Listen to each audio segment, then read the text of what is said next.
చేపల కూర కరెక్ట్ గా రావాలంటే ఆ పులుసు, కారం, ఉప్పు ఈ 3 కరెక్ట్ గా కుదిరితే సూపర్ గా ఉంటుంది. నేను ఇవాళ కుండలో అది కూడా మామిడికాయ వేసి చేస్తున్నాను. ఈజీగా చేసుకోవచ్చు.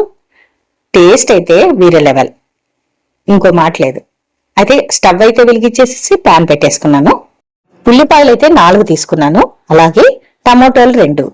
ఇక మామిడికాయ చిక్కు తీసేసుకొని ఈ మామిడికాయ మొత్తం అయితే వేసేసాను. కొంచెం చేపలు ఎక్కువగా ఉన్నాయని ప్యాన్ లో కొద్దిగా ఆయిల్ వేసేసి ఉల్లిపాయ ముక్కలు అలాగే టమోటాలు కూడా వేసేసి కొంచెం దూరగా వేయించేసేసుకోండి.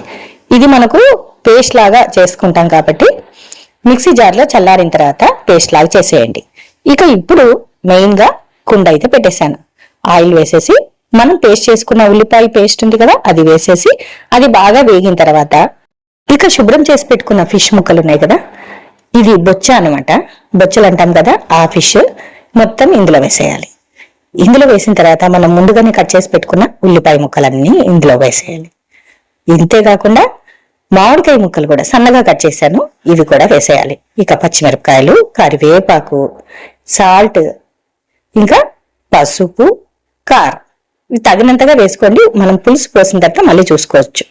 ఒక్కసారి కుండాన్ని కదిపేసేసి అలా పెట్టేసేయండి.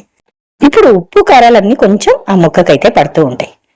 ఇక ముందుగానే మనము నానబెట్టి పెట్టుకున్న చింతపండు పులుపునైతే ఇప్పుడు పోసేయండి. ఇక ఒక్కసారి ఎక్కువ కాకుండా లైట్ గా కలిపేసేసి కొంచెం వాటర్ ఏమైనా పడుతుందేమో పులుపు, ఉప్పు చూసేసుకోండి. నేనైతే ఇక్కడ ఉప్పు అయితే నాకు సరిపోలేదు, కొంచెం ఉప్పు కూడా వేసుకున్నాను, అలాగే కారం కూడా పట్టింది, కారం కూడా వేసుకున్నాను.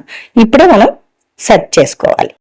ఇప్పుడు మనకు ఫిష్ అయితే పులుసులో ఉడుకుతుంది. ఆ పులుసులో ఉడికేటప్పుడు స్మెల్ అయితే భలేగా ఉంటుంది కదా. ఇక ఇందులోకి ధనియాల పొడి, అలాగే మెంతులు, జీలకర్ర పొడి, ఇది ఇంపార్టెంట్, అది 1 స్పూన్ వేసుకోవాలి. ఇక అల్లం వెల్లుల్లిపాయ పేస్ట్ కూడా నేను ఇప్పుడే వేస్తున్నాను. యాక్చువల్గా అయితే ముందుగా వేసుకుంటే బాగుంటుంది.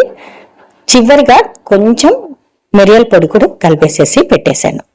మూత పెట్టేసి 10 నిమిషాలంటే 10 నిమిషాలు ఉడకనివ్వండి. సూపర్ గా ఉంటుంది, చాలా టేస్టీగా ఉంటుంది. చివరిగా కొత్తిమీర వేసి దింపేసుకోండి. ఇలాగే చేసి నాకు కామెంట్ అయితే పెట్టండి.